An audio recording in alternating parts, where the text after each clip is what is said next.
Today, I will give you a simple explanation of the meaning and usage of the word though. I have already done a video about the meaning and usage of though, although, even though, despite, and in spite of.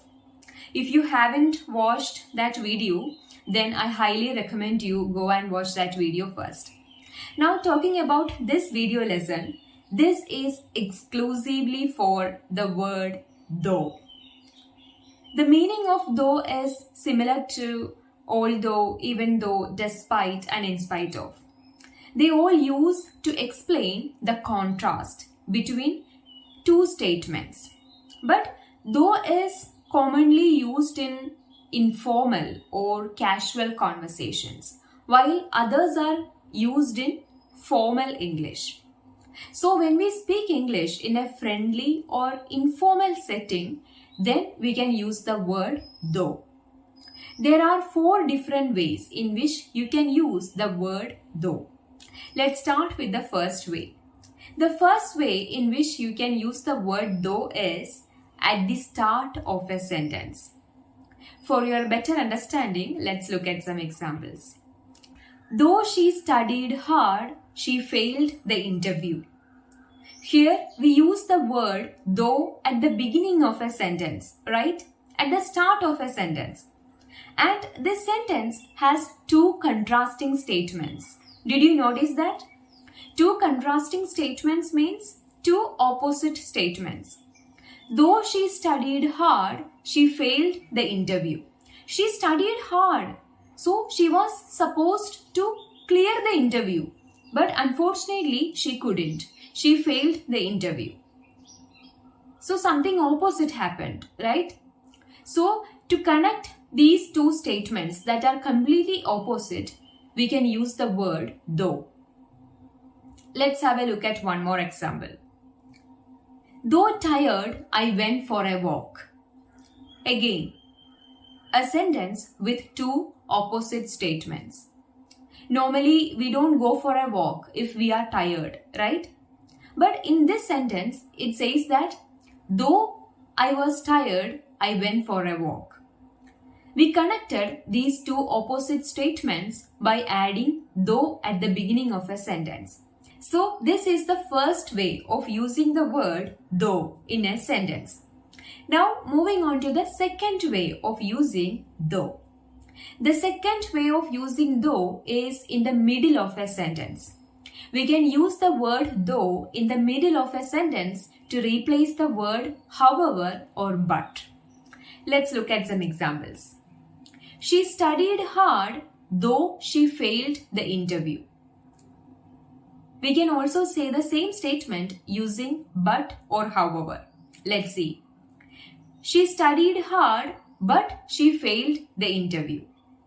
She studied hard, however, she failed the interview. We can replace the word however or but and say the same statement using though. She studied hard, though she failed the interview. Another example. I was tired, though I finished my work. How do we say the same statement using however or but? Let's have a look. I was tired, but I finished my work. I was tired, however, I finished my work. Now, replace this however or but with though. Then how the sentence changes? I was tired, though I finished my work. So the word though is used in the middle of a sentence to replace the word however or but. So this is the second way of using the word though. Now let's have a look at the third way of using though.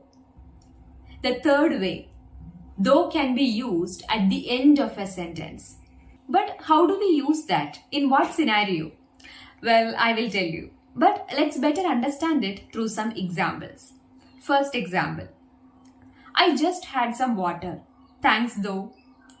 Imagine that somebody offered you a glass of water, but probably you just had some water. So you declined their offer by saying, I just had some water. Thanks anyway. But to sound better in English, you can replace the word anyway and say, I just had some water. Thanks though. So, whenever you mean to say the word anyway in your conversation, then you can use the word though as an alternative to sound better in English. Now, moving on to the fourth way of using the word though in English. The fourth way in which we can use though is with the word as, followed by though. As though. As though is similar to like. It is used to explain something that seems to be real, but it might not be real. Let's have a look at some examples. She acted as though she did not know me. In this sentence, we actually don't know if she truly forgot us, but her actions made it seem that way. Another example. The house was silent, as though nobody lived there. There might be people living there, but it seemed that way. The house was silent. So, as though is used to describe something that appears to be real based on someone's actions or situation, but the reality might be different. Okay, I hope you understood the 4 different ways in which we can use the word though in a sentence. Now it's your turn. You comment below the 4 example sentences using though in 4 different ways. I will be waiting for your comments. Bye.